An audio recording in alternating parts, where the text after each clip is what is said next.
갈망과 사모함을 담아서 우리 하나님을 힘차게 부르심으로 예배를 시작하도록 하겠습니다. 자, 시작. 우리의 도움은 천지를 지으신 여호와의 이름에 있도다. 아멘. 오늘도 하나님과 우리 주 예수 그리스도께로부터 은혜와 평강이 여러분들에게 있기를 바랍니다. 기도하겠습니다. 거룩하시고 존귀하신 아버지 하나님, 오늘도 오직 주님만을 사모하고 갈망하는 심령이 가난한 백성들이 주님을 사모하여 이 자리에 나왔습니다. 은혜 받으려고 나왔습니다. 세리의 심정으로 왔습니다.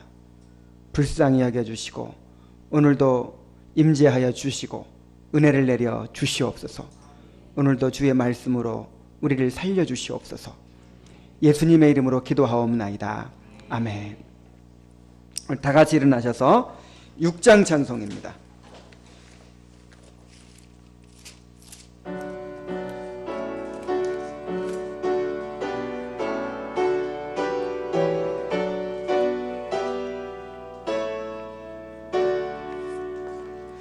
목소리 높여서 주 찬양하여라.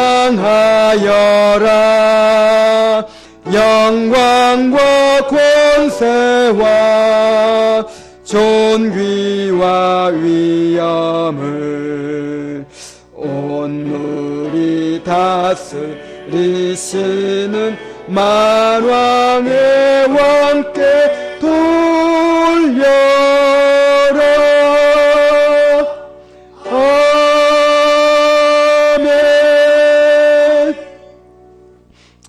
시편 교독은 6번입니다. 6번 시편 말씀을 통해서 교독하심으로 하나님을 찬양하겠습니다. 하나님이여 나를 지켜주소서. 내가 주께 피하나이다. 6번이라 그랬죠. 10번을 찾았네. 여호와여 일어나옵소서. 하나님이여 손을 드옵소서. 가난한 자들을 잊지 마옵소서.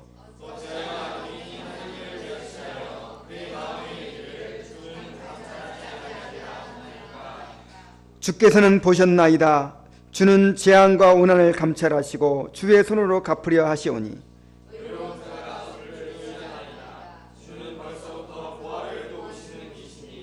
악인의 팔을 꺾으소서. 악한 자의 악을 더 이상 찾아낼 수 없을 때까지 찾으소서.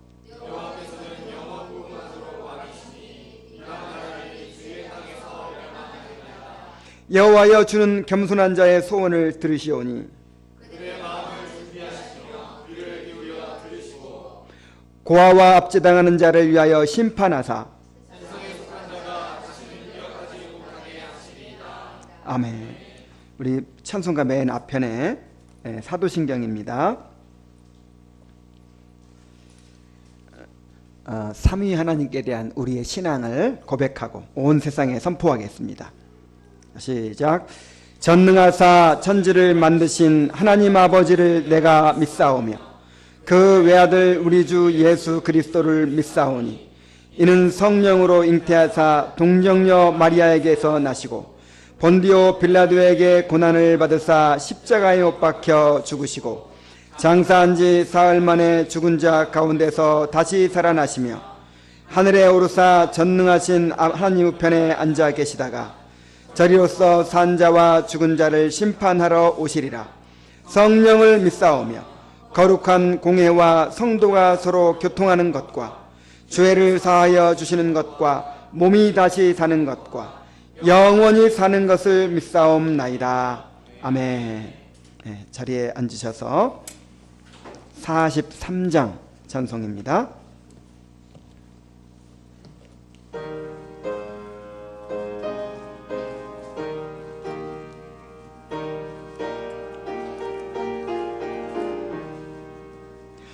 즐겁게 안식할 날 반갑고 좋은 날 내 마음을 편케 하니 즐겁고 기쁜 날 이날의 천하만민 보좌 앞에서 참되신 삼위일체 다 찬송 부르네. 이날의 하늘에서 새 양식 내리네. 성회로 모이라고 종소리 울리네.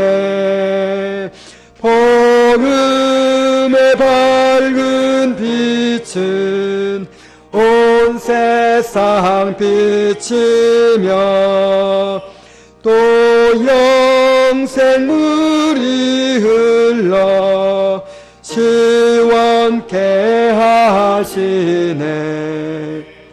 이 주일 지킴으로 새 은혜 입어서 영원히 쉬는 곳에 다 올라갑시다. 성부께 찬미하고 성자와 또 성령 참되신 삼위일체 나 찬송 부르세. 아멘. 이 시간 다 같이 기도하시겠습니다. 영광 받으시기 합당하신 거룩하신 아버지 하나님, 오늘도 우리를 주일을 맞이해서 주님의 존전에 불러주시고 은혜 받게 하시니 감사드립니다.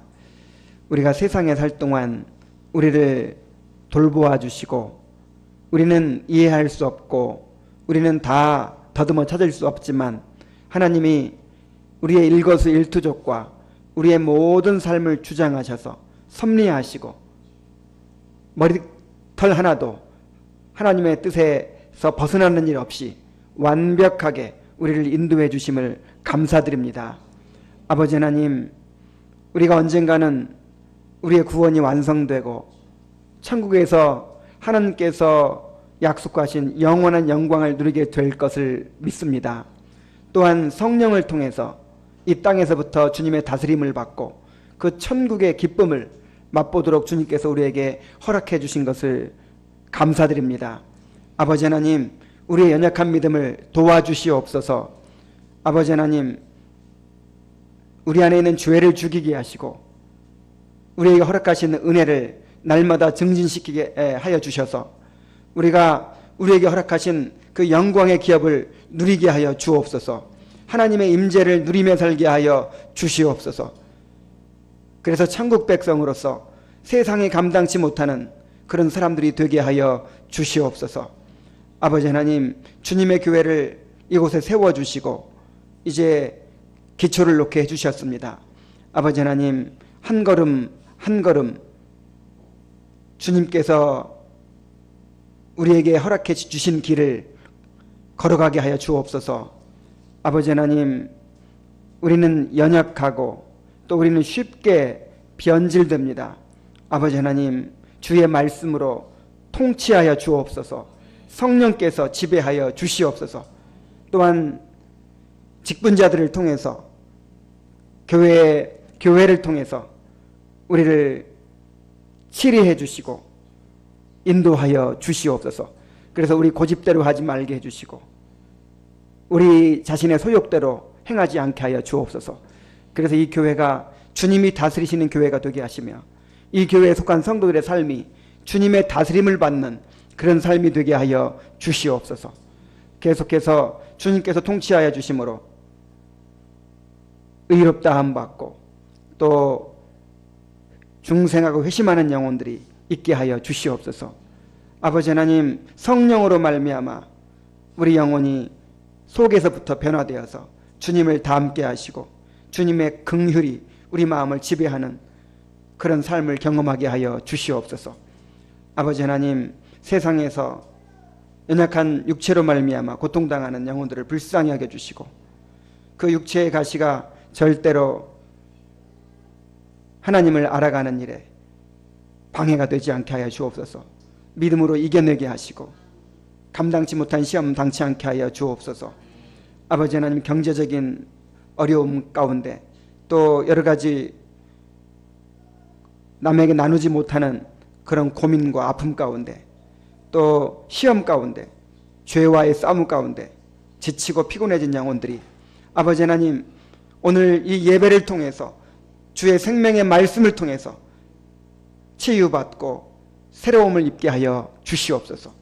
우리를 불쌍히 여기사 오늘도 주의 백성 삼으시며 주님의 날개로 품어주시며 위로하시고 세임 주시옵소서. 예수님의 이름으로 기도하옵나이다. 아멘.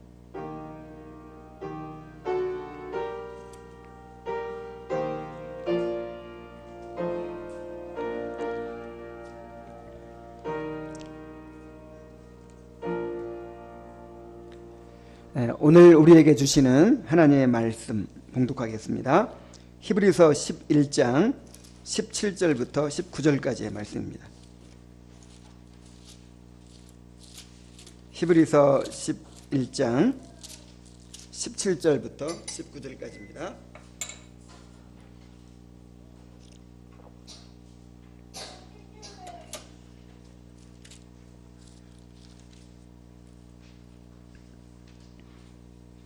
아브라함은 시험을 받을 때에 믿음으로 이삭을 드렸으니 그는 약속들을 받은 자로 돼 그 외아들을 드렸느니라. 그에게 이미 말씀하시기를 내 자손이라 칭할 자는 이삭으로 말미암이라 하셨으니 그가 하나님이 능히 이삭을 죽은 자 가운데서 다시 살리실 줄로 생각한지라. 비유컨대 그를 죽은 자 가운데서 도로 받은 것이니라. 아멘. 오늘 이 말씀을 통해서 하나님께서 우리에게 말씀해 주실 것입니다. 우리 찬송 50장 부르면서 하나님 앞에 봉헌하겠습니다.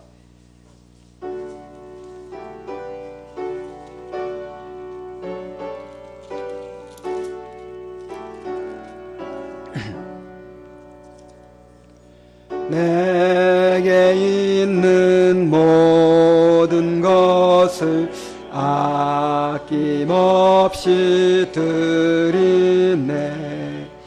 사랑하고 의지하여 주만 따라 살리라. 주께 드리네.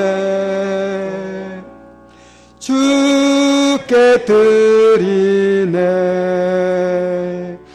사랑하는 구주 앞에 모두 드리네.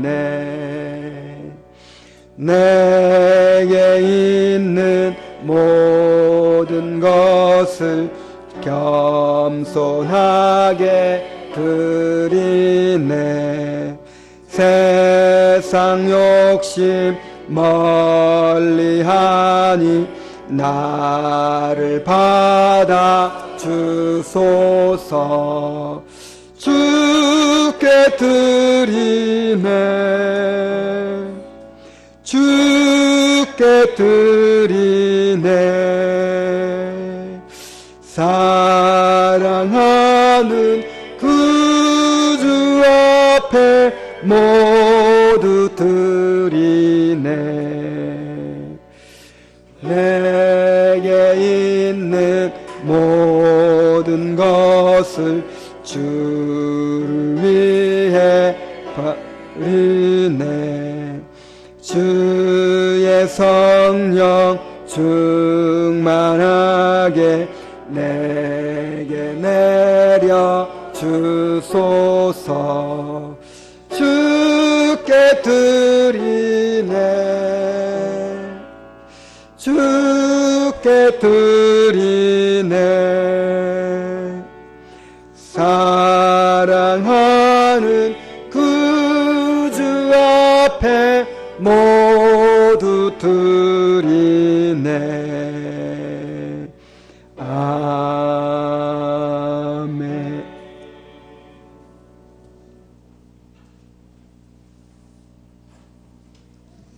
기도하겠습니다.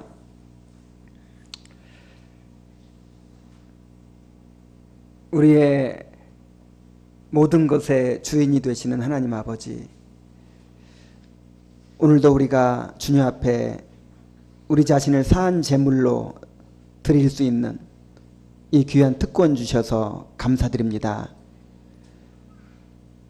부패하고 냄새나고 정말 하나님의 진노를 받아야 마땅한 우리들이지만 예수 그리스도의 보혈로 이렇게 영광의 하나님께 우리 자신을 드리고 그 영광을 누리게 됨을 감사드립니다. 그래서 다시 한번 예수 그리스도의 보혈을 의지하여 또 감히 우리 자신을 드립니다. 우리 자신을 드리는 표로 이 예물을 드립니다. 이 예물과 함께 우리의 몸과 마음을 받아 주시옵소서. 주의 보혈로 씻어 주시고 주님의 영광을 위해 살 수 있도록 도와 주시옵소서. 또한 이 시간에 주의 말씀을 선포하오니 이 말씀이 선포될 때 성령께서 역사하시고 우리를 깨워주시고 우리에게 믿음 주시고 은혜와 평강을 누리게 하여 주시옵소서. 예수님의 이름으로 기도하옵나이다. 아멘.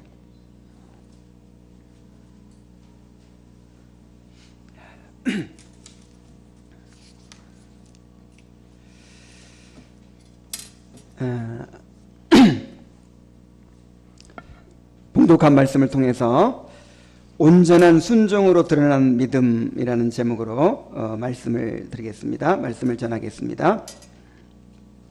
지금 5주째 믿음의 조상 아브라함의 믿음에 대해서 살펴보고 있습니다. 본문은 독자 이삭을 제물로 드린 유명한 사건을 다루고 있는데 이것은 아브라함의 믿음의 완성이요 또 믿음의 절정을 보여주고 있다, 이렇게 볼 수가 있습니다. 아브라함이 독자 이삭을 하나님께 드린 사건은 우리가 가져야 할 믿음이 어떤 것인지, 또 하나님께서 우리의 믿음을 어디까지 끌어올리시기를 원하는지 하는 것을 잘 보여줍니다. 아브라함의 믿음은 온전한 순종으로 드러났습니다. 독자 이삭을 바친 온전한 순종으로 드러난 이 아브라함의 믿음에 대해서 우리는 4가지로 살펴볼 수가 있습니다. 첫 번째는 하나님이 아브라함에게 시험을 주셨다라고 하는 사실이에요. 두 번째는 아브라함의 온전한 순종에 대해서 또 우리가 살펴볼 수 있습니다. 세 번째는 그러한 순종을 낳게 된 아브라함의 믿음에 대해서 또 우리가 살펴볼 수 있습니다. 그리고 이 아브라함의 순종에 대해서, 믿음으로 순종한 아브라함에 대해서 하나님께서 또 어떻게 보상해 주셨는지, 그 믿음으로 순종한 결과에 대해서 살펴볼 수가 있습니다.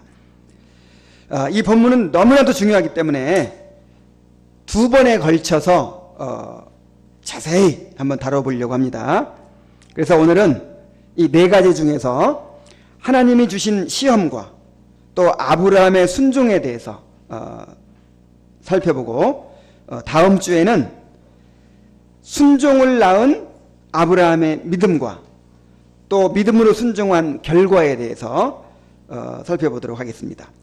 자, 먼저 하나님이 주신 시험에 대해서 살펴봅니다. 하나님이 아브라함을 시험하셨습니다. 독자 이삭을 드리라는 것은 아브라함에게 큰 시험이었습니다. 그런데 사실 아브라함이 시험을 받은 것은 꼭 이번만은 아니었습니다.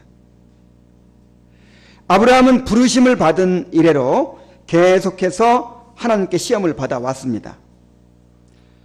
본토 친척 아비집을 떠나 내가 내게 지시할 땅으로 가라, 이렇게 어느 곳인지 가르쳐 주지도 않으면서 그냥 나만 믿고 본토 친척 아비집을 떠나 가라, 이렇게 명령하셨어요. 이거부터가 시험입니다. 그리고 그 부르심에 순종하고 나서도 그의 믿음은 끊임없이 시험을 받았습니다. 가나안 땅에서 기근이 들었어요. 약속의 땅에 갔는데 거기서 막 돈벼락이 쏟아지는 것이 아니라 기근이 들어가지고 굶어 죽게 생겼어요. 이게 시험이었어요. 애굽으로 내려갔는데 아내를 빼앗길 만한 그런 위기를 만났죠. 이것도 시험이었어요. 롯의 목자와 아브라함의 목자가 다투는 바람에 서로 갈라서야 하는 상황, 그런 상황을 당하게 됐는데 이것도 시험이었어요. 나그네와 거류민으로 살면서 고향으로 돌아가고 싶은 것을 계속해서 참아야 했던 이것도 시험이었어요. 오랜 세월 약속이 성취되지 않아서 하염없이 기다리고 인내해야 했던 이런 상황들이 시험이었어요. 인간적인 방법으로라도 대를 잇거나 아들을 낳고자 했던, 그렇게 유혹을 받았던 이것도 시험이었어요. 아브라함은 삶의 모든 과정에서 시험을 받았습니다. 때로는 시험을 이기기도 하고 때로는 시험에 굴복하여 넘어지기도 했습니다. 그 가운데서도 독자 이삭을 드리려는 시험은 가장 큰 시험이었어요. 왜 하나님이 아브라함에게 이런 시험을 허락하셨을까요? 시험이 뭡니까? 그냥 말 그대로 테스트. 그러니까 아브라함의 믿음이 어떤지, 아브라함의 마음이 어떤지 알아보려고 그렇게 시험을 하신 것일까요? 하나님이 시험을 해봐야 합니까? 하나님은 시험해 보지 않아도 다 알아요. 이미 아브라함이 어떤 사람인지, 아브라함의 믿음이 어떠한지, 아브라함의 마음이 어떠한지 다 알아요. 그런데 왜 테스트를 하십니까? 왜 시험을 하십니까? 그것은 아브라함이 어떠한가 알아보시기 위해서가 아니라 이미 알고 계시는 그 믿음을 드러내시기 위해서입니다. 이미 알고 계세요. 믿음이 어느 정도인지 알고 계신다니까요. 근데 그 믿음을 드러내시고 그 믿음을 시험을 통해서 연단하시고 더 온전케 하시기 위해서 또 그 시험을 통해서 믿음을 발휘하도록 하시기 위해서, 그 믿음의 열매가 나타나도록 하시기 위해서 그렇게 시험을 하신 것입니다. 학교에서 중간고사, 기말고사, 졸업고사 계속 시험을 보지요. 왜 시험을 보나요? 학생들 괴롭히려고 시험 봅니까? 학생들이 자기들의 실력을 점검하도록, 그리고 그 실력을 향상시키도록 하기 위해서 시험을 보는 것입니다. 마찬가지로 하나님께서도 우리의 믿음을 드러내시고 또 우리의 믿음을 연단하시고 또 우리가 믿음을 발휘할 기회를 주시고 이제 그 믿음이 열매 맺도록 하시기 위해서 시험을 주시는 것입니다.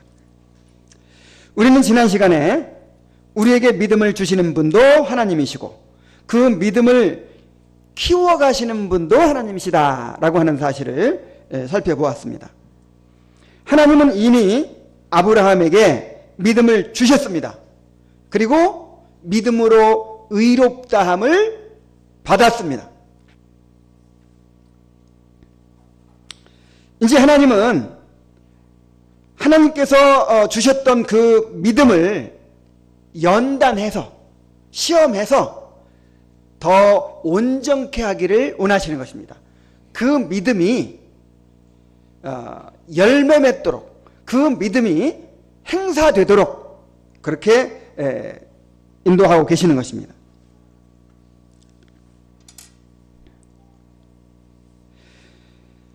그리고 이렇게 믿음을 시험을 통해서 온전케 된 믿음을 통해서 그에게 주신 약속을 이루어 주셨습니다. 자, 이게 굉장히 중요해요. 오늘 아주 포인트가 됩니다.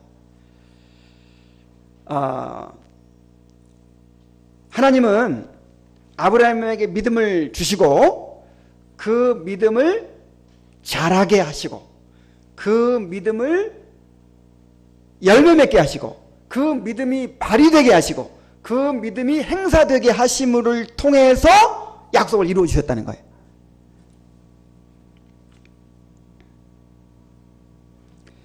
그래서 성경은 아브라함이 행함으로 하나님께 의롭다 하심을 받았다라고까지 이야기를 합니다. 우리 야고보서 2장 22절부터 24절까지 한번 찾아보겠습니다. 야고보서 2장 21절입니다.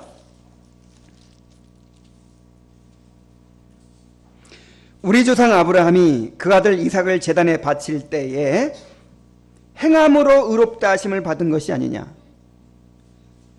내가 보거니와 믿음이 그의 행함과 함께 일하고 행함으로 믿음이 온전하게 되었느니라. 이에 성경에 이른바 아브라함이 하나님을 믿으니 이것을 의로 여기셨다는 말씀이 이루어졌고 그는 하나님의 벗이라 칭함을 받았나니 이로 보건대 사람이 행함으로 의롭다 하심을 받고 믿음으로만 아니니라 그랬어요. 자, 분명히 그렇게 말씀하셨죠. 아브라함이 이삭을 제단에 바치는 그는 행함을 통하여 의롭다 하심을 받았다 이렇게 얘기하고 있어요. 행함으로 그의 믿음이 온전케 되었다 그렇게 이야기하고 있어요. 믿음이 그의 행함과 함께 일했다. 행함으로 믿음이 온전하게 되었다 이렇게 표현합니다.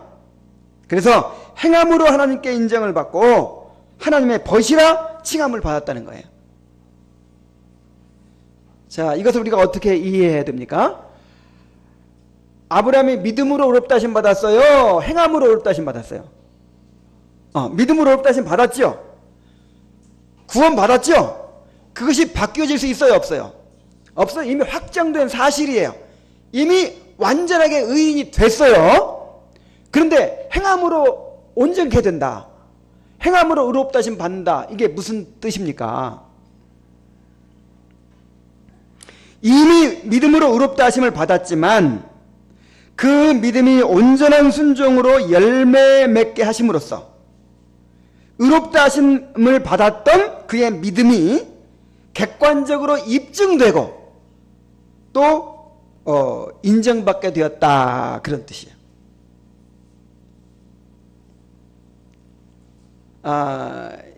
여기 감나무 하나가 있습니다. 감나무가 있어요. 지금은 겨울이라 잎사귀도 떨어지고 뭐 가지만 앙상하죠. 감이 하나도 없죠. 그래도 무슨 나무예요? 감나무예요. 감나무. 감이 열리든 안 열리든 감나무예요. 그런데 진짜 감나무라면 나중에 열릴까요? 안 열릴까요? 열리죠. 지금도 감나무라고 해요. 감나무예요. 틀림없이. 그런데 나중에 잎사귀가 나고 나중에 반드시 뭐가 열리게 돼 있어요? 감이 열리게 돼 있어요. 그래서 감이 열림으로써 이 감나무로서 더 온전케 된 거예요. 근데 감나무가 아니었는데 감나무가 됐다 그런 뜻이 아니고 진짜 감나무다운 감나무가 된 거예요.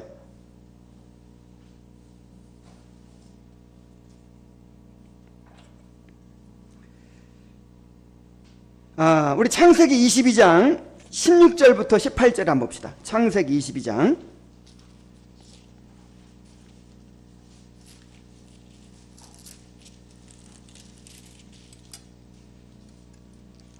16절. 이제 아브라함이 이삭을 하나님께 드렸어요. 드리고 나서 하나님께 이렇게 말씀하십니다. 이르시되 여호와께서 이르시기를 내가 나를 가리켜 맹세하노니 내가 이같이 행하여 내 아들 내 독자도 아끼지 아니하였은즉 내가 내게 큰 복을 주고 내 씨가 크게 번성하여 하늘의 별과 같고 바닷가의 모래와 같게 하리니 내 씨가 그 대적의 문을 얻으리라.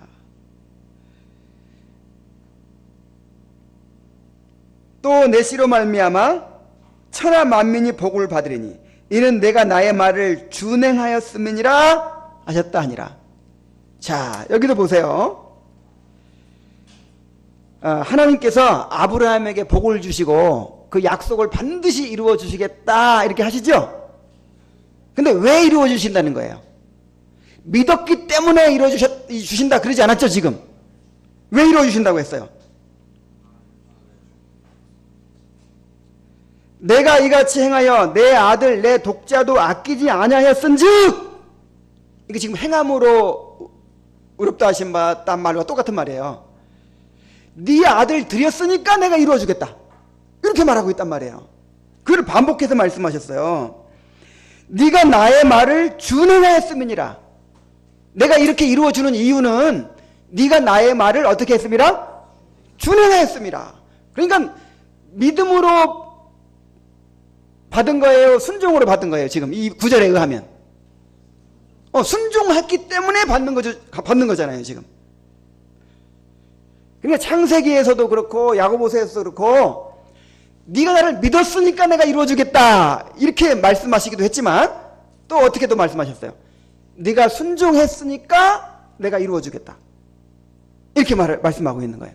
로마서에는 아브라함이 하나님을 믿었기 때문에 그 믿음으로 의롭다 하심 받고 인정받았다 그랬는데, 야고보서에는 또 행함으로 이삭을 제단에 드림으로 인정받았다, 의롭다 하심 받았다 이렇게 표현하고 있단 말이에요.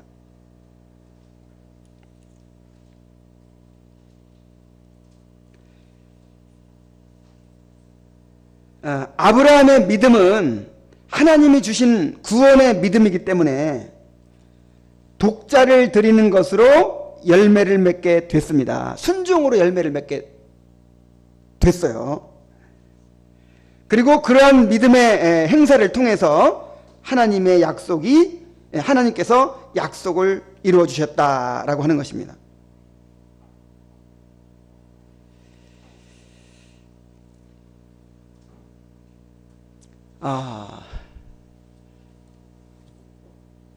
그러니까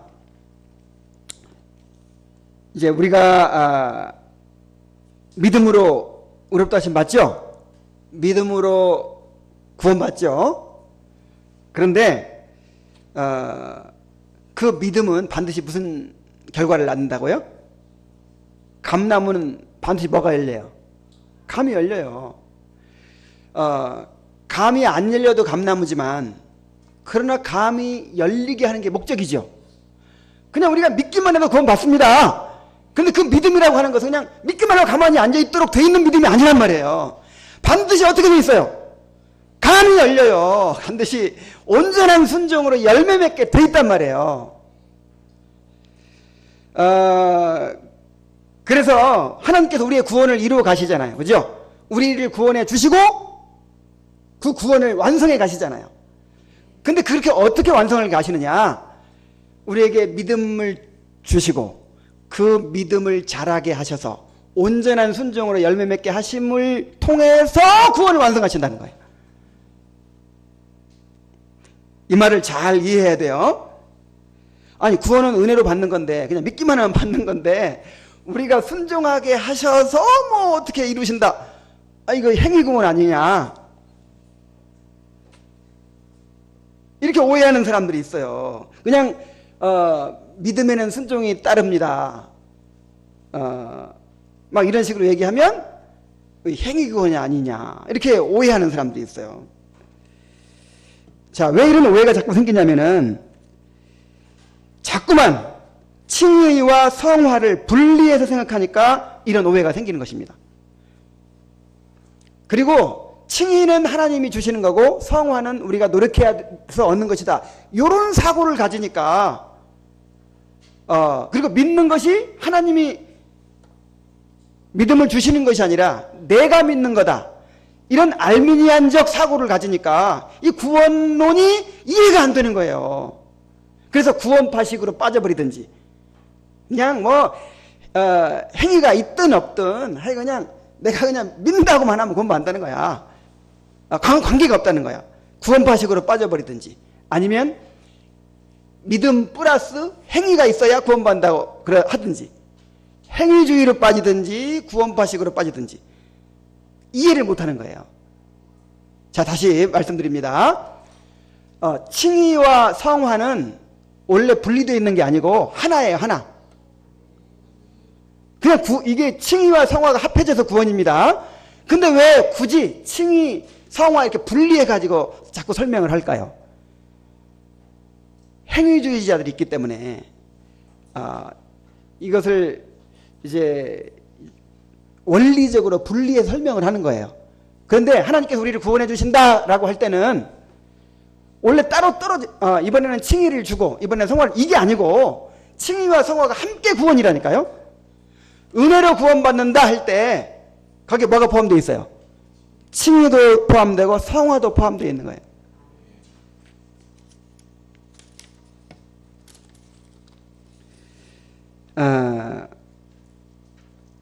그래서 요점이 뭐냐? 요점. 하나님이 약속을 이루어 주시는데 그냥 뚝딱 이루어 주시는 것이 아니고 어떤 과정을 통해서 이루어 주신다는 거예요. 은혜로 구원받는다고 해서 그냥 저절로 뚝딱 구원받는 게 아니고 그 은혜라고 하는 것이 아무것도 안 했는데 그냥 구원해 주신다, 그걸로 끝나는 게 아니라 우리의 믿음을 자라게 해주시고 온전한 순종이 이루어지게 해주시는 그 성화의 과정을 까지 해주신다 이 말이야.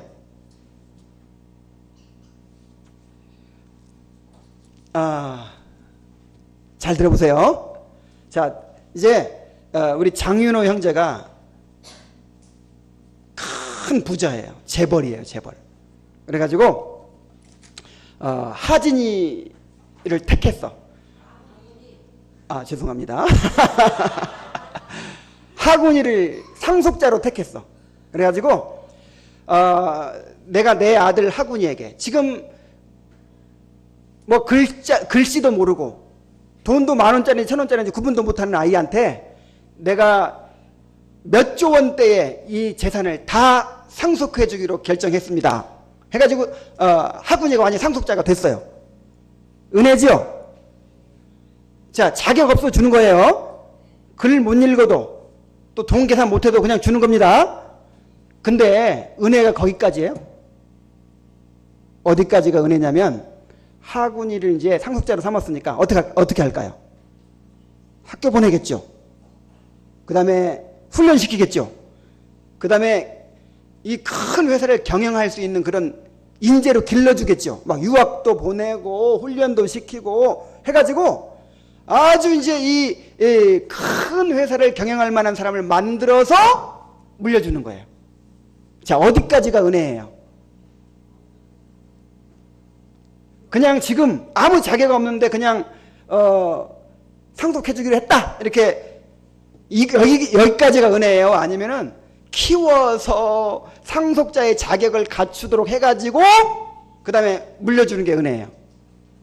그 전부가 상속이에요. 전부가 상속의 은혜예요. 구원이 바로 이와 같단 말입니다. 구원이.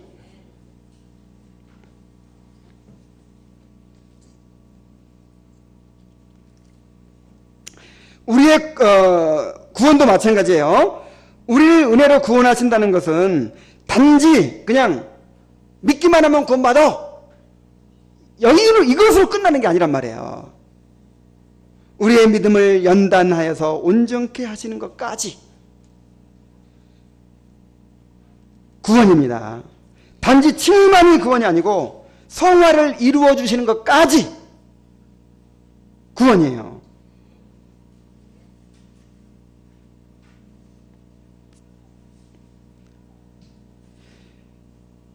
부모가 자녀를 낳는 것만이 아니라 길러주는 것까지 책임지죠. 그리고 그렇게 잘 길러서 모든 재산을 상속해 줍니다.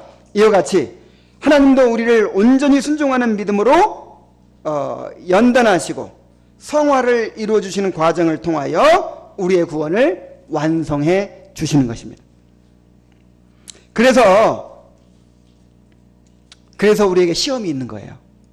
그래서 만약에 하군이가 그냥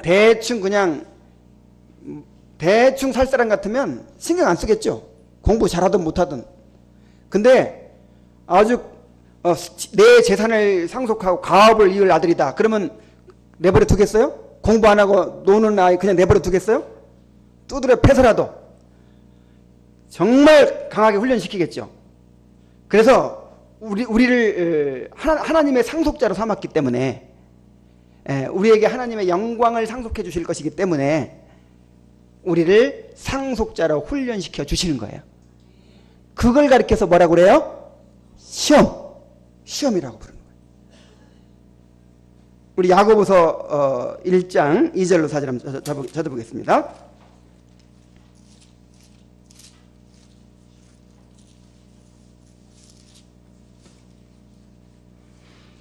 내 형제들아, 너희가 여러 가지 시험을 당하거든. 자, 뭘 당하거든? 온전히 기쁘게 여기라. 시험 당하는 게 좋은 거예요, 나쁜 거예요? 좋은 거야. 시험은 구원의 과정이에요. 우리의 구원을 완성해 가시는 구원 계획이에요. 구원 계획 가운데 들어있는 거예요. 이는 너희 믿음의 시련이, 시험을 또 뭐라고 불렀냐면은 믿음의 뭐다? 시련.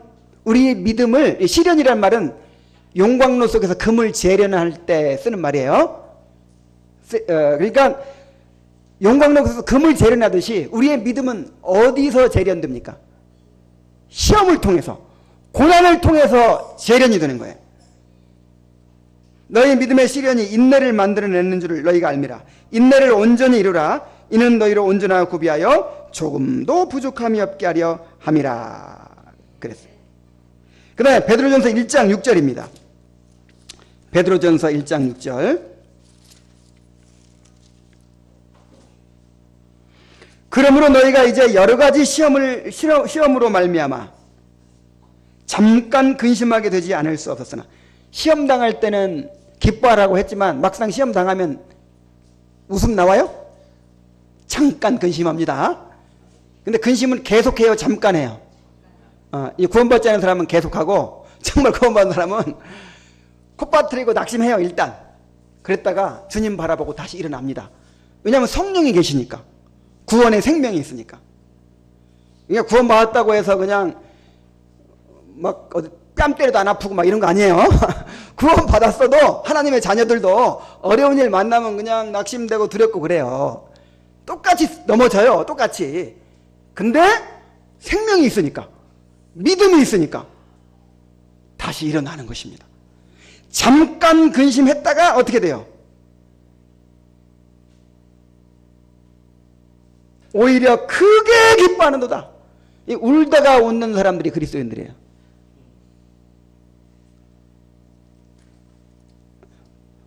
어디에 털이 많이 날지 모르겠지만은 울다가 우는 사람들이 그리스도인들이에요.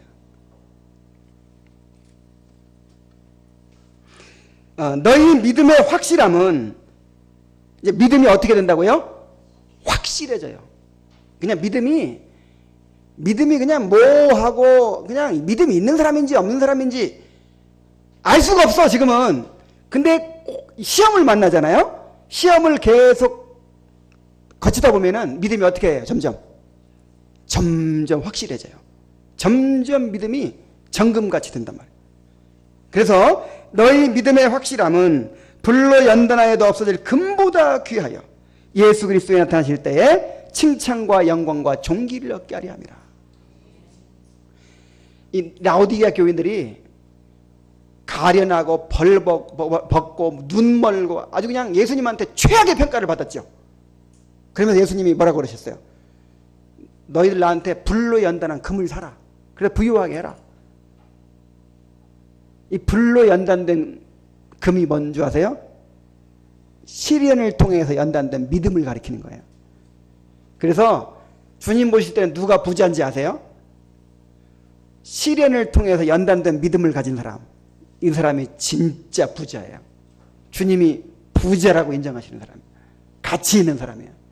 그러나 아무리 떵떵거리고 화려한 명품을 걸치고 있어도 시련을 통해서 연단된 믿음이 없는 사람들 거지예요, 거지.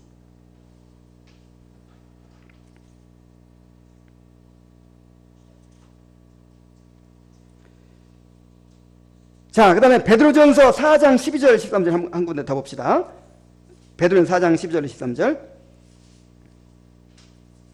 사랑하는 자들아, 너희를 연단하려고 오는 불시험을, 야, 이건 시험도 불시험이 있어.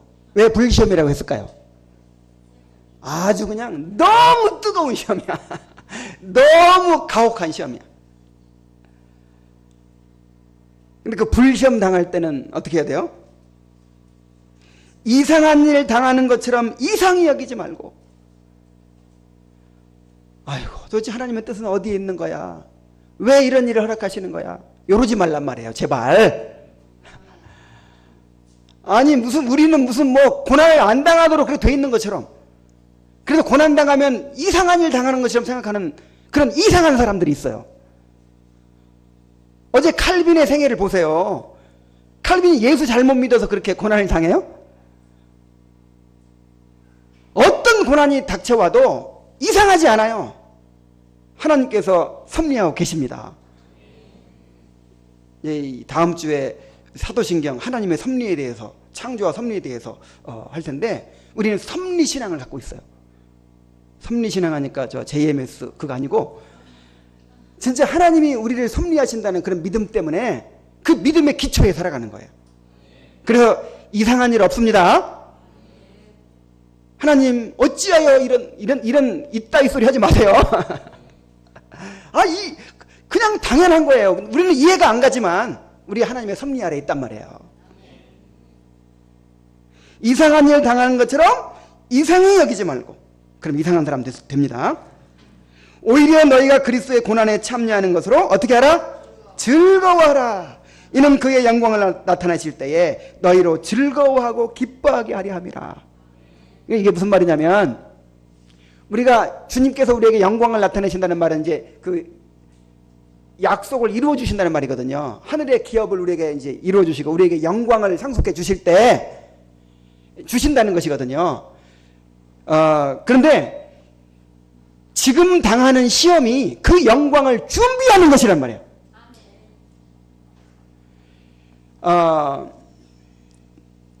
지금 당하는 환난에 잠시 당하는 환난에 경한 것이, 우리가 잠시 당하는 환난은 경해요, 중해요?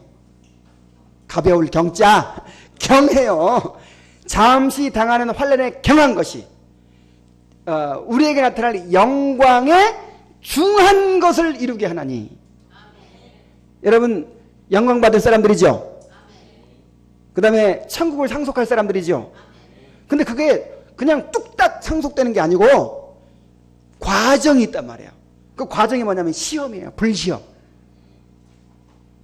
그래서 지금 잠시 받는 환난에 경한 것이, 우리는 아무리 죽겠다고 해도 하나님은 뭐라고 그래요? 경해. 왜 경하죠? 지금 우리는 너무 큰 것처럼 느껴지지만, 지금 하나님께서 우리에게 허락하신 그 영광에 비하면 나중에 보면은, 아이고 경했네.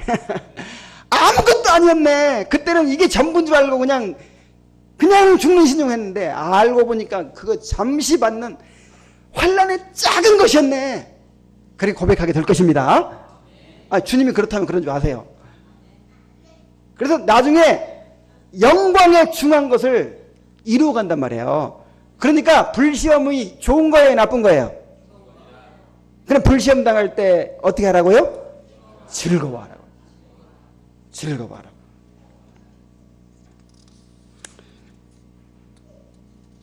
많은 사람들이 고난에 대해서 이제 이렇게 얘기합니다. 더 큰 축복 주시려고 그래. 또 하나님이 크게 쓰임받게 하시려고 그래. 이게 꼭 틀린 말은 아니에요. 그러나 그것이 핵심은 아닙니다. 고난의 목적은 성화에 있는 거예요. 우리의 구원을 완성해 가시는 하나님의 손길이란 말이에요. 우리를 정금 같은 믿음으로 연단하시는데 그 목적이 있습니다.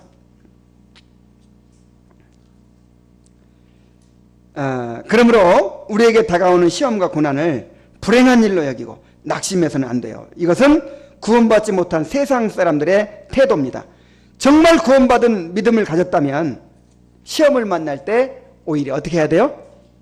기뻐해야 돼요. 시험을 통해 우리의 믿음이 전등과 같이 연단되고 우리의 구원이 완성되고 장차 나타날 영광을 준비하게 된다는 사실을 생각하면서 기뻐해야 될 줄로 믿습니다. 근데 그냥 기뻐하라고 하지 않았어요. 온전히 기뻐하라. 크게 기뻐하라. 즐거워하라 그랬어요. 조금 더 의심하지 말라 그랬어요.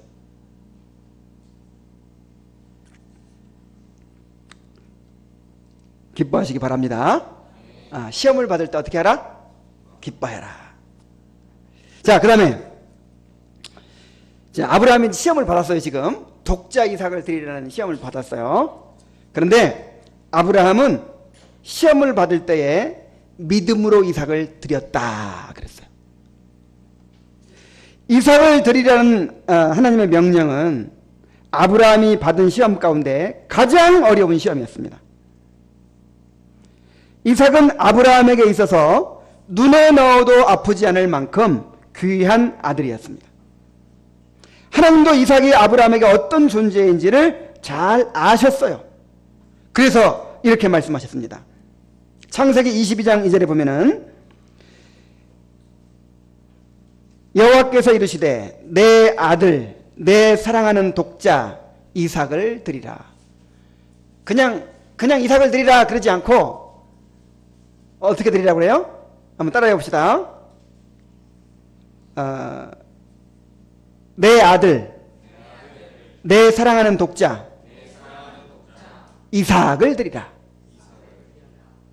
그러니까 내 아들 내 사랑하는 독자 이삭, 이게 지금 삼중으로 강조된 점층법이에요.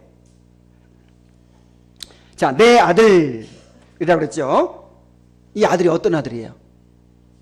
100살에 낳은 아들이에요. 아들이 없어가지고 그냥 옛날에는 아들 없으면 저주받은 사람이나 마찬가지예요. 그냥 완전 인생 실패자가 되는 거예요. 지금은 무자식이 상팔자 뭐 이런 말도 있지만은 옛날에는 무자식이 상팔자가 아니고 옛날에는 자식 없으면요 인간 취급도 못 받아요. 어디 가서 행세도 못 해요. 그렇게 몇 년을 살았어요. 100살까지 살았단 말이에요. 100살이 돼가지고 꼬부랑 할아버지가 돼서 아들을 얻었어요. 그러니까 지금 은겸이 하군이 응? 지금 낳은 거 이건 비교도 안 돼요. 얼마나 귀하겠어요. 내 아들.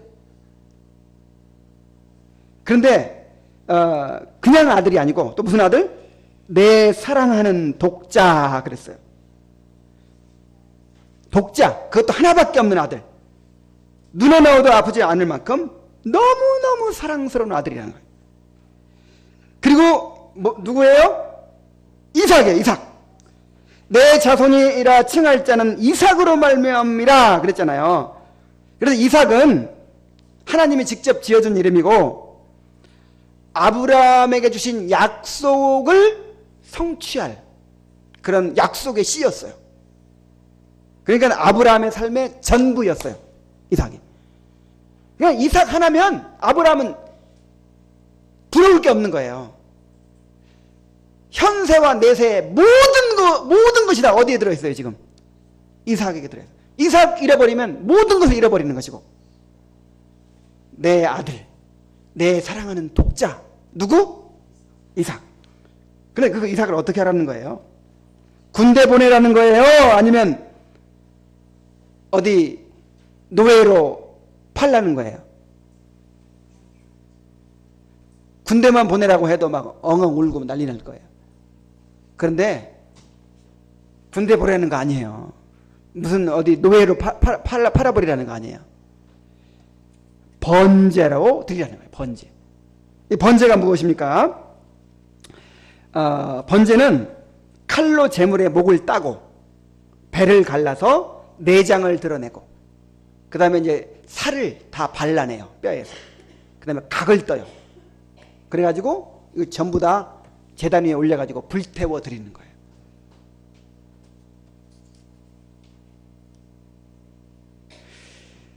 자식 키워본 사람은 알겠지만 부모에게 제일 큰 고통이 뭔지 아십니까? 자식이 아파하는 거예요.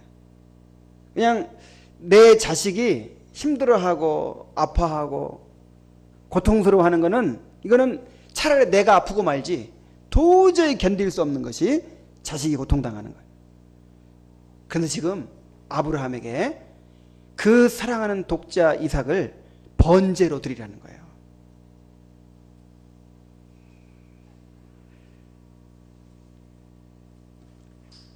자, 그래서 너무 사랑하는 아들에게 이렇게 고통스럽게 끔찍하게 죽이라고 하는 거, 요거 자체가 큰 시험이죠. 근데 더구나 또 시험이 되는 건 뭐냐면, 이것은 명백하게 하나님의 법에 어긋나는 일이에요. 분명히 하나님이 살인하지 말라고 했어요. 아브라함 시대에는 뭐 십계명이 없었겠지만 이 양심에 이미 도덕법이 심겨져 있잖아요. 다 하나님 법은 처음부터 있는 겁니다. 그래서 아브라함도 율법을 지켰다 이렇게 나오잖아요. 아브라함도 하나님이 살인하지 말라는 것을 알았죠. 더구나 아버지가 아들을 죽이는 법이 세상에 어디 있습니까?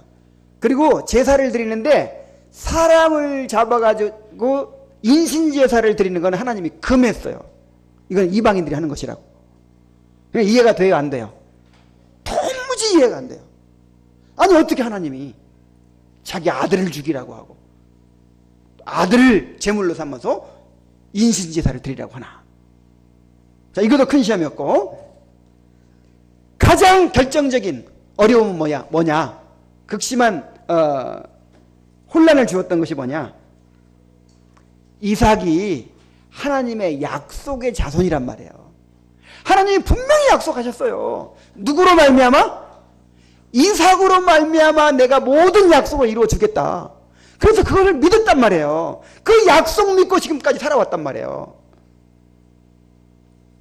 그런데 내 인생의 모든 것이 이삭에게 달려있고 하나님께서 나에게 주신 모든 약속이 지금 이삭에게 달려있는데 누구를 죽여버려라? 이삭을 죽여서 드리라는 거예요.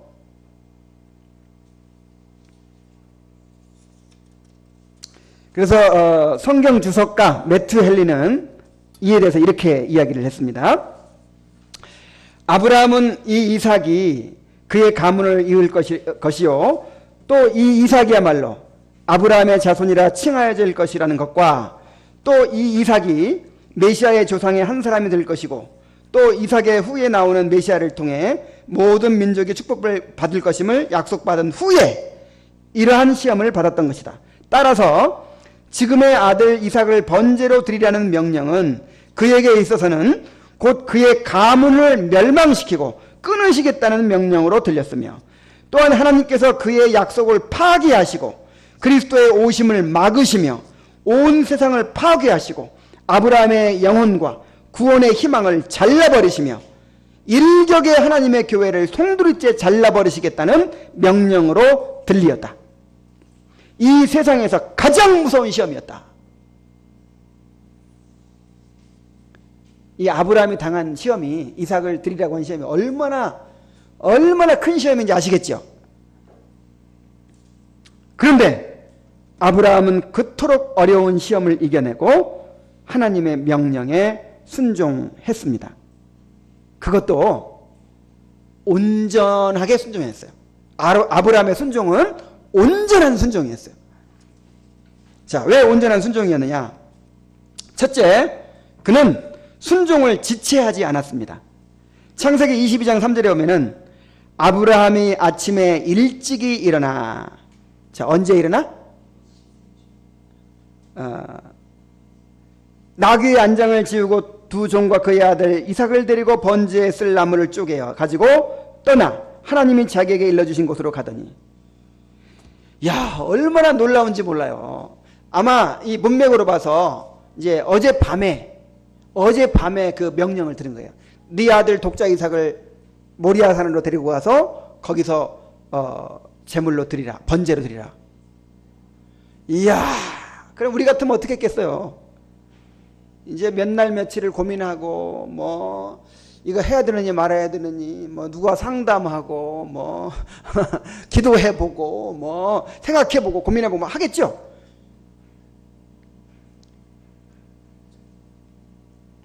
근데 아브라함은 명령을 받자마자 즉시 순종했다는 거예요. 아침에 일어나도 언제 일어나? 일찍 일어나서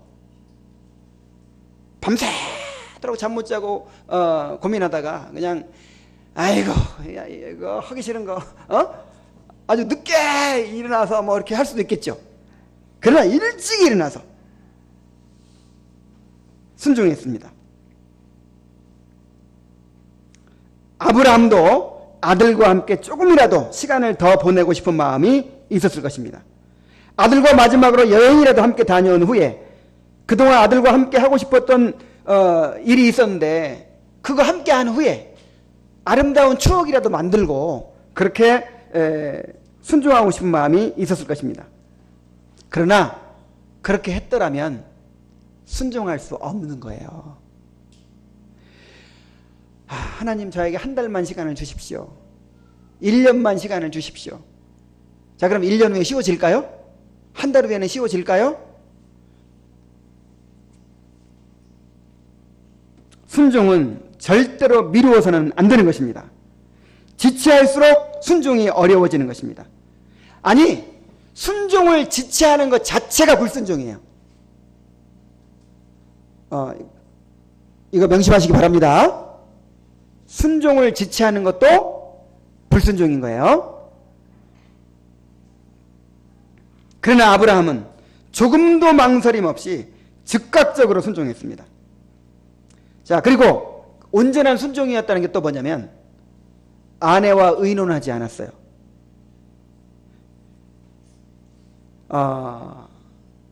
이런 어려운 문제가 있으면 누구한테 의논하고 싶죠?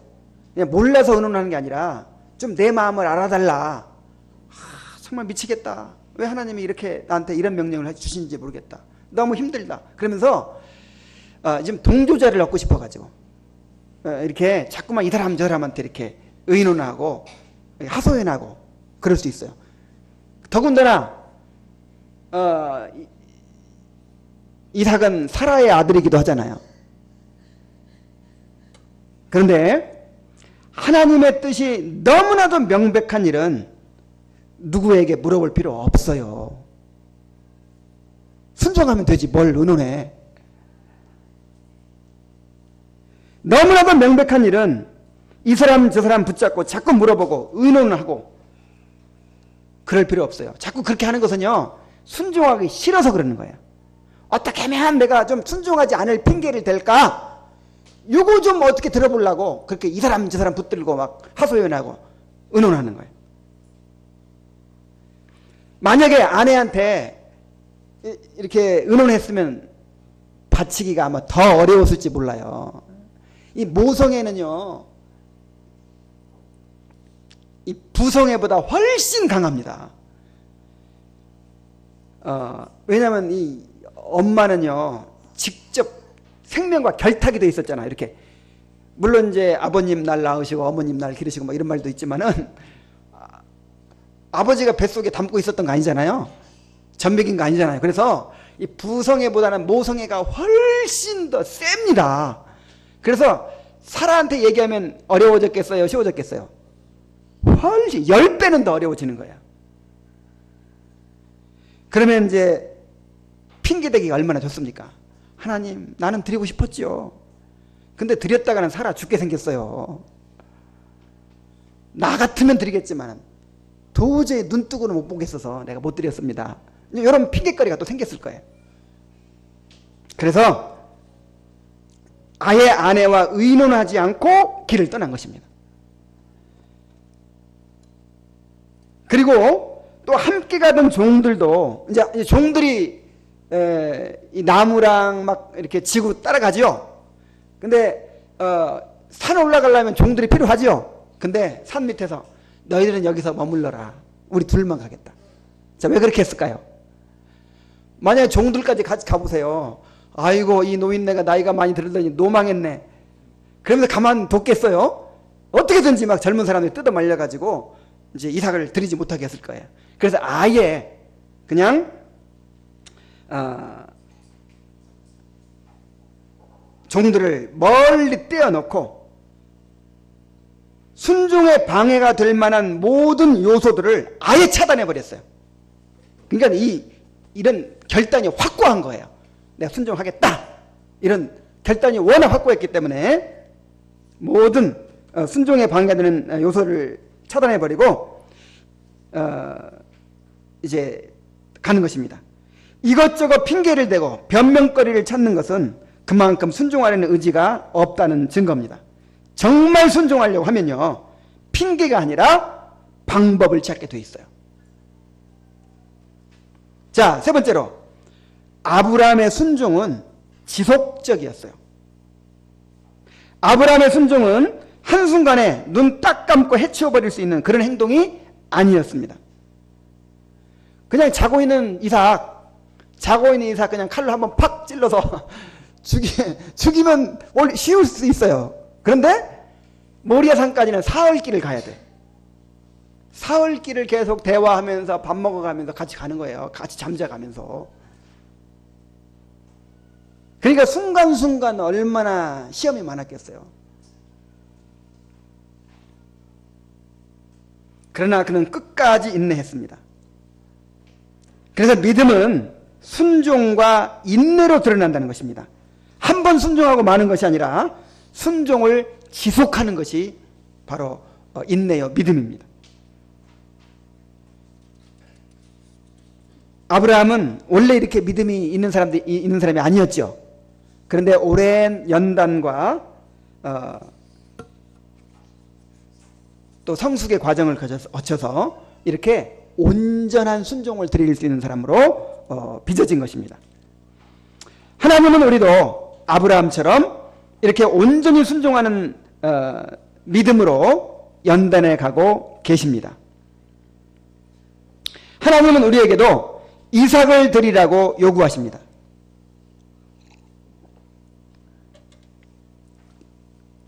그러니까 여러분, 지금 아브라함이나 이삭이나 야곱이나 요셉이 이런 사람들 보면서 우리와 다르다고 생각하지 마세요. 그 사람들을 성경에 기록해 주신 것은 하나님이 구원하시는 방법은 이렇다, 너희들도 이런 식으로 구원하신다, 그런 뜻입니다. 그러니까 아브라함을 불러내시고 아브라함의 믿음을 연단하시고 독자 이삭까지 드리게 하셨으니까 우리한테도 어떻게 하실까요? 그렇게 하십니다. 우리에게 독자 이삭을 요구하십니다. 우리도 독자 이삭을 드릴 만큼 그렇게 이제 온전한 순종을 할 수 있는 사람으로 빚어 가십니다. 우리에게 이삭이 무엇입니까? 우리가 가장 소중하게 여기는 어떤 것, 우리의 기쁨과 만족, 우리의 안전을 위해서 의지하고 있는 것들을 의미합니다. 어떤 사람에게는 사랑하는 가족일 수 있고, 어떤 사람에게는 평생 추구해온 꿈일 수 있습니다. 어떤 사람에게는 너무나도 달콤하고 위로가 되지만 주님을 위해 버려야 할 세상의 즐거움일 수 있습니다. 다른 것은 다 포기할 수 있지만 이것만은 안 됩니다 하는 거, 이게 이삭이에요. 누구에게나 그런 것이 다 있어요. 그런데 정말 구원받은 사람들은, 하나님께서 택하시고 그 구원을 완성해 가시는 사람들은 결국 이렇게 자신의 이삭을 드릴 수 있는 믿음으로 그렇게 주님께서 빚어 가신다는 것입니다. 주님은 물은 내게 오는 자가 자기 부모와 처자와 형제와 자매와 더욱이 자기 목숨까지 미워하지 않으면 능히 내 제자가 되지 못하리라, 그렇게 말씀하셨습니다. 자기의 모든 소유를 버리지 아니하면 내 제자가 될 수 없다 그랬어요. 아예 그냥 딱 못 박았어요. 근데 이것은 예수 믿을 때 한 번의 결단 문제가 아니고, 아무든지 나를 따라오려거든 자기를 부인하고 날마다 제 십자가를 지고 나를 따를 것이니라. 천국 가는 그날까지 자기 부인이 계속돼야 된다는 거예요. 날마다 제 십자가를 지고 주님을 따라야 된다는 거예요. 어제 칼빈의 생애를 공부하면서 우리가 무엇을 배웠습니까? 칼빈은 회심한 후에 뭐가 변했다 그랬어요? 완고한 태도가 변했다 그랬죠. 그래서 훈계를 잘 받는 사람이 되었다 이렇게 고백을 했습니다. 그래서 마음에 내키지 않고 죽어도 하기 싫은 일이지만 하나님의 뜻이라면 기꺼이 자기를 굴복시킬 수 있는, 순종할 수 있는 그런 사람으로 변화가 됐다는 거예요. 요게 회심의 증거입니다. 결정적인 순간에 포기할 수 있는 사람, 결정적인 순간에 순종할 수 있는 거, 내 고집을 꺾을 수 있는 거, 요게 구원받은 믿음입니다. 그래서 추방당한 제네바에서 다시 오라고 초청이 왔을 때, 그 지옥 같은 곳에 다시 가야 하나, 하루에 1000번씩 죽는 것 같은 고통을 당하느니 차라리 100번 죽는 게 낫겠다, 이런 마음을 가졌지만 동역자들로부터 이제 추상 같은 책망을 받는 거예요. 그러자 금방 자기를 꺾습니다. 이 문제에서 제 자신의 주인은 제가 아님을 기억하며 저의 심장을 희생제물로 주님께 바치며 하나님께 순종하기 위해 사슬에 묶인 저의 영혼을 드립니다. 이삭을 드린 거예요. 이삭을. 항상 이런 자세로 살았어요. 칼빈은 평생을 이런 마음으로 살았어요. 이것이 바로 구원의 믿음에서 나오는 순종인 것입니다. 아브라함의 믿음을 연단하여 온전히 순종케 하신 하나님은 우리도 기어이 그런 사람으로 만들어가고 계십니다. 여러분 착각하지 마세요. 오늘날의 이제 사람들의 생각은 뭐냐면 세 종류의 사람들이 있다는 거야. 아예 불신자가 있고, 그 다음에 이제 이 신령한 사람, 정말 주님 뜻에 따라서 성령 충만하게 살아가는 사람이 있고, 그 다음에 육신적인 그리스도인이 있대요. 다시 말해서 구원은 받았지만 믿지 않은 사람처럼 그냥 그렇게 살아가는 사람이 있다. 이거는 완전히 잘못된 얘기예요. 정말 구원받은 사람은 불신자처럼 살아갈 수 있어요, 없어요? 그럼 이거는 하나님의 그 구원의 능력을, 중생의 능력을, 성령의 능력을 모독하는 말이에요. 한번 생각해 보세요. 에베소 1장에 보면은 죽은 자 가운데서 그리스도를 살리신 능력이 우리 가운데 역사했고 또 계속해서 역사하심으로 우리의 구원을 이루어 간다고 했는데, 우리가 새로운 본성을 받았고 그리스도의 생명을 받았다고 했는데, 성령께서 우리 안에서 우리를 통치하신다고 했는데, 어떻게 구원받은 사람이 구원받지 않은 사람과 같은 삶을 살 수가 있겠습니까? 그래서 이제 이렇게 생각하는 거예요. 그 세 종류가 있으니까, 신령하게 사는 건 나는 좀 안 되더라도 그냥 구원받았지만 육신적인 그리스도인, 그냥 육적 그리스도인, 원래 그런 부류가 있다고 생각하는 거예요. 그래, 나는 이제 그런 부류다. 나는 평생 그렇게 살겠다. 다시 한번 말씀드립니다. 여러분이 정말 구원받았다면, 여러분이 정말 택함받았다면 하나님이 아브라함처럼 여러분을 인도하실 것입니다. 절대로 그대로 내버려 두지 않아요. 하나님은 반드시 우리가 오직 하나님 한 분만을 의지하는 사람으로 만들어 가십니다. 하나님은 반드시 우리가 오직 하나님 한 분만으로 만족하는 사람이 되게 하십니다. 하나님은 반드시 우리가 하나님만을 마음을 다하고 목숨을 다하고 뜻을 다해서 사랑하는 사람으로 만들어 가십니다. 오직 하나님만을 즐거워하며 하나님만을 위로로 삼는 그런 사람으로 기어이 만들어 가시는 거예요. 이것이 하나님의 열심입니다. 그래서 결국 우리의 가장 소중한 것까지도 하나님께 드릴 수 있는 사람이 되게 하십니다. 그래야만 우리가 하나님을 온전히 알고 하나님이 허락하신 모든 축복을 온전하게 소유하고 누릴 수 있기 때문입니다. 자, 이제 말씀을 맺겠습니다. 여러분이 택함받은 사람이 분명하다면 하나님이 절대로 적당히 살도록 내버려 두지 않으신다는 것을 명심하시기 바랍니다. 하나님은 여러 가지 시험을 통해서 여러분의 믿음을 정금과 같이 연단해 가실 것입니다. 그래야 반드시 여러분이 독자 이삭을 드릴 만큼 온전한 믿음의 사람이 되도록 그렇게 인도하실 것입니다. 그러므로 삶에 다가오는 여러 가지 시험들을 우리의 믿음이 연단받고 또 온전한 순종의 열매를 낳게 되는 그런 기회로 여기고 기뻐하시기 바랍니다. 이 모든 시험들 가운데서 믿음으로 순종하는 사람이 될 수 있도록, 아브라함처럼 온전한 순종을 드릴 수 있는 사람이 될 수 있도록 은혜를 구하시기 바랍니다. 기도하겠습니다.